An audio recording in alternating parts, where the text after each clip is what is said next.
The moon shines brightly and illuminates the black water of the ocean. Thick fog descends on it in ominous silence. Then, it's suddenly broken by the creaking of wooden boards, followed by a rippling of the waves. Through the fog, you see the outline of an old, large ship.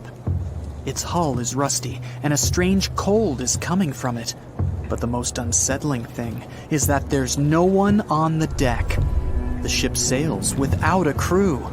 No, this isn't a mythical Flying Dutchman, but a very real ghost ship.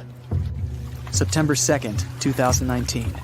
The British Royal Navy's ice patrol ship, called the HMS Protector, sails through the calm waters of the Atlantic Ocean. The time is 11 p.m. Some of the ship's crew are on deck, while others are sleeping in their cabins. The captain steers the ship and looks straight at the horizon. The sky is lit up by an orange twilight, and clouds float in the distance. Suddenly, against this beautiful landscape, one of the sailors notices the black silhouette of an unknown ship. The captain slows down and steers the ship a little closer to the mysterious vessel. This is an old cargo ship, 250 feet long. Attempts to contact the crew members lead to nothing. It seems the unknown boat is floating in the ocean by itself. There's no one on board, at least, no one alive. The deck of the ship creaks from rocking on the waves. The sun sinks below the horizon, and it gets dark. The ship looks terrifying. British sailors don't dare to climb on that strange deck. They take a photo, post it on the internet, and sail away. Many people on the internet will assume the sailors met a real ghost ship. 5 months later, we're in the village of Ballycotton in County Cork, Ireland. A local leaves the house early in the morning to go for a daily run. Music in his headphones, fresh cool air, and a scenic route are ideal conditions for a good workout. The jogger runs along the road on the coast of the Celtic Sea. There was a strong storm last night, and now the sea looks calm. The man runs along the top of a low cliff and notices a huge vessel. An old rusty cargo ship 250 feet long lies on the beach, right among the rocks. No people on board. It seems the ship has been here for ages, but the local is sure this vessel wasn't here yesterday. A little later, it turns out this is the same ship that the sailors from the HMS Protector saw 5 months ago, thousands of miles from this place. The cargo ship, called the Alta, was built in 1976. Nobody knows who used it all this time and for what purposes. It's only known that in 2017, the ship was purchased by a new owner and marked with the flag of Tanzania. It's important to say that almost all cargo ships are equipped with AIS, Automatic Identification System, which is needed to track ship movements in the ocean. Since 2015, something strange started happening with the Alta's AIS. The ship disappeared from the satellites, then reappeared again. Over the past few years, this ship had changed several names and flags. It's not surprising that its AIS shut off and turned on numerous times. It's said that some of those who disable AIS on their ships do so to hide outlaw activities. The ship's captain, whoever it was, clearly didn't want to show the Alta's movements. As AIS showed in 2017, the ship had sailed near Greek port cities. The Alta made 12 stops in 3 such cities in different parts of Greece. Then, the AIS signal disappeared, and 10 months later, the Alta reappeared near the northern coast of Africa, 1,200 miles from Greece. In September of 2018, the ship was sailing about 1,400 miles southeast of Bermuda, and at that time, the crew members started having problems. There were 10 people on board the Alta. On September 19th, the ship's engine failed right in the middle of the Atlantic Ocean. The nearest shore was very far away. The ship began to drift. As days passed, the crew couldn't fix the vessel. Food supplies were running low. The crew started to panic and tried to contact someone. The situation got worse as a strong hurricane was approaching the place where the ship broke down. crew members contacted the U.S. Coast Guard. On October 2nd, a helicopter headed towards the ship. Food and water were unloaded on the Alta. This was enough for the crew to bide their time for several days. About a week later, a rescue boat sailed about 1,500 miles to reach the Alta and help the stranded sailors. Shortly before the start of the hurricane, American rescuers succeeded. The entire crew of the wrecked ship was taken to Puerto Rico. The Alta remained drifting in the ocean. After a while, another ship arrived to tow it to the coast of Guyana. Then, something went wrong again. The ship was hijacked. Who did it and why remains a mystery to this day. But then, for some unknown reason, the thieves decided to abandon the ship and left it to drift in the ocean. For almost a year, the ship's location couldn't be tracked. Then, in September 2019, the vessel was found by the British Royal Navy. How the Alta was able to cover the distance across the Atlantic and wash up on the coast of Ireland is unknown. An investigation has been launched in Ireland. It's necessary to identify the owner of the vessel and find a responsible person to take on the task of towing it. But no one has since been found. Once, an unknown person called the Irish authorities and introduced themselves as the owner of the ship, but didn't provide any evidence. Several barrels of oil were found on board the Alta.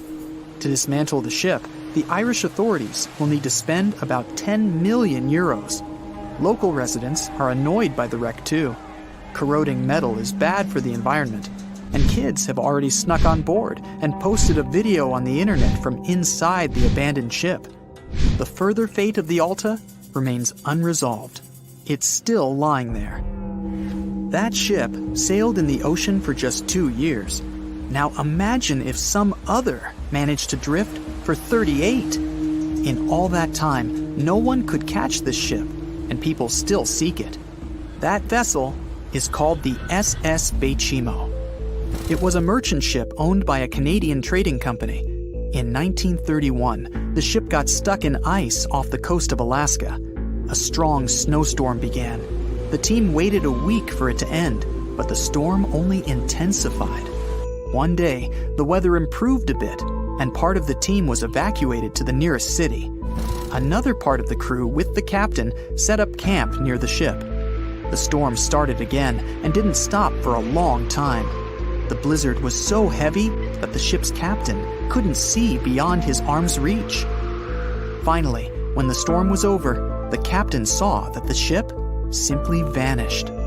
He decided the Bechimo sank during the storm. A week later, the ship was found, drifting near the place where it was lost. The hull of the ship was damaged so badly that it was unsafe to sail on it.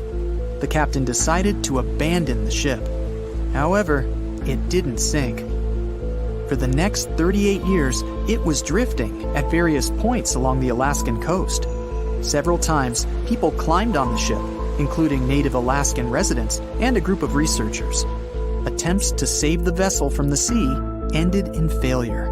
The salvage operations were hampered by drifting ice and bad weather. The last time it was seen was in 1969. The ship was frozen and blocked by the ice.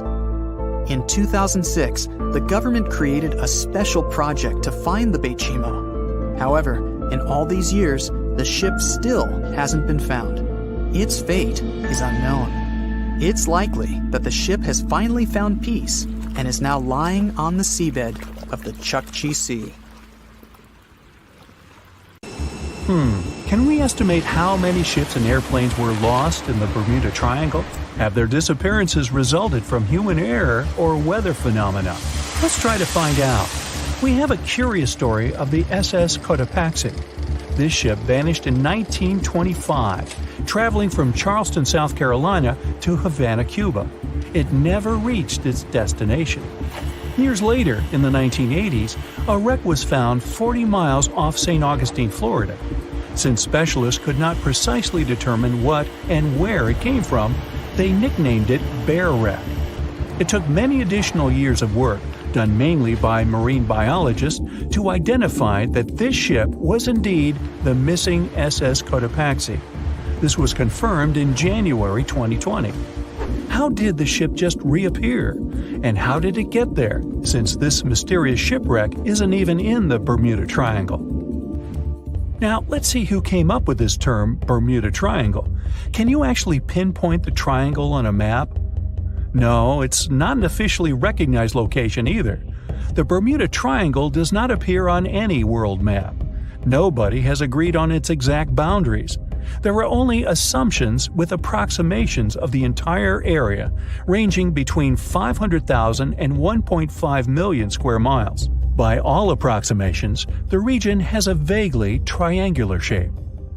In 1964, an American author named Vincent Hayes Gaddis first came up with the idea when writing an article for Argosy magazine. He used the Bermuda Triangle to describe a triangular region that has destroyed hundreds of ships and planes without a trace. It is pretty hard to get the number of lost ships and planes because some ships and aircraft have gone missing without leaving a trace. Their wreckage in the region has not been recovered, but the recorded stories should help us. Legends about the Bermuda Triangle date back to the 15th century, like that of the Italian explorer Christopher Columbus. When sailing through the Atlantic waters, he passed by this location in the late 1400s. In what we now know as the Bermuda Triangle, he saw a huge flame that seemed to just crash into the ocean. Later, he saw an unusual light flashing in the distance at the exact location. Like many other sailors since then, his compass had severe malfunctions. Flight 19, a Navy plane on a routine schedule back in 1945, also started the Bermuda Triangle legend. It was commanded by Lieutenant Charles Taylor, and it's recorded that he just got lost in the triangle for no reason. Since pilots had no GPS back then, they had to trust their compasses and keep track of how long they'd been flying in a specific direction and their speed. Shortly after completing the task, both of the compasses on board stopped working correctly. Records found after the plane's disappearance also indicate that Taylor didn't have a watch on that particular day. The initial report stated that pilot error was to blame for this unfortunate event. However, because people weren't satisfied with this outcome, it was changed to causes or reasons unknown after several reviews. One surviving pilot named Bruce Guerin suggested he went through an electronic fog while passing above the triangle, making him travel through time. In 1970, when this incident happened, he was flying his aircraft when it was surrounded by two huge clouds that formed a whirlpool and spiraled. Like many others before him, he noticed that his navigation devices were malfunctioning. When he eventually made it out of those clouds, he discovered that his flight had only taken 35 minutes. It should have taken 75 in total. Since he had no other reasonable explanation for what he went through, he believed he must have been pushed forward in time. It's not only strange-looking clouds that have been seen above the Bermuda Triangle. In 2014, a pilot recalled almost colliding with a flying object that he could not identify whatsoever. Some of these strange encounters were even caught on tape. It's the case of an early 2015 flight whose passengers noticed a curious object just floating over the ocean. The pilots have yet to figure out what they actually saw back there. Okay, not all of the possible explanations have been this unusual. Oceanographers, for example, have also tried to explain why ships disappear around here. So they recently came back to one of their old theories: rogue waves. These are immense walls of water that just pop up suddenly. If multiple such waves rise simultaneously, they overlap like a wave sandwich. If one single wave can reach over 30 feet tall and happen simultaneously, it can create a rogue wave that can surpass 100 feet high. These types of waves can quickly overtake even the biggest of ships. Meteorologists came up with their own explanation too: hexagonal clouds. These unusual types of clouds can generate winds of up to 170 miles per hour, and they're pretty significant too, some reaching 20 to 55 miles across. As such, waves inside these wind giants can go as high as 45 feet. The Earth's own magnetic force might also have something to do with it. Within the Bermuda Triangle, compasses point to true north, the geographic North Pole, rather than magnetic north, the shifting magnetic North Pole. Some have even explained that since these two perfectly overlap in the Bermuda Triangle, it can cause a magnetic phenomenon that could make navigational devices malfunction. It's called the agonic line. The problem is that scientists have discovered that this line moves each year. It might have passed through the Bermuda Triangle at one point, but it's now through the Gulf of Mexico. Other strange natural phenomenon found along the coast of Norway could help explain why the Bermuda Triangle has claimed so many ships. There are some deep craters there, measuring up to half a mile wide and are 150 feet deep. Scientists believe they were created by methane gas bubbles. This gas seems to be leaking from deposits hidden deep in the seabed. Once the gas reaches a certain quantity, it bursts to the surface and causes eruptions. So, do pilots and ship captains actually avoid this area today?